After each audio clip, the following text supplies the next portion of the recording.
নমস্কার গড়বেতাবাসী, কোথায় গেলে গো তোমরা? আমি আজকে চলে এসেছি আমাদের গড়বেতার রসকুণ্ড মোড়ের বাবা রত্নেশ্বর শিব মন্দিরে গাজন দেখার জন্য।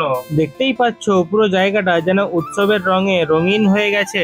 মন্দিরটা খুব সুন্দরভাবে সাজানো, আলো ফুল আর ভক্তের ভিড়ে পুরো পরিবেশটা একদম ডিভাইন লাগছে। তোমরা যারা জানো না তাদের বলে রাখি, শিবের গাজন হলো বাংলার একটি প্রাচীন লোক উৎসব যা ভগবান শিবের উদ্দেশ্যে পালিত হয়। চৈত্র মাসের শেষ দিকে এই উৎসব হয় আর শেষ হয় চড়ক পূজার মাধ্যমে।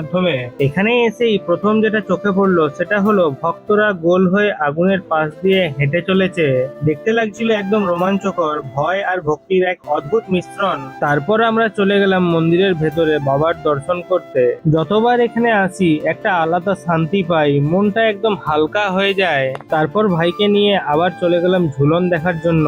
আমাদের এখানে এটা এই নামেই পরিচিত, তোমরা যদি অন্য কোনো নামে জানো অবশ্যই কমেন্টে জানিও। এবার শুরু হলো সেই রোমহর্ষক মুহূর্ত। এক এক করে ভক্তরা আগুনের উপর দিয়ে ঝুলে দোল খেতে লাগলো। এটা দেখলেই সত্যি বলতে গায়ে কাঁটা দিয়ে ওঠে।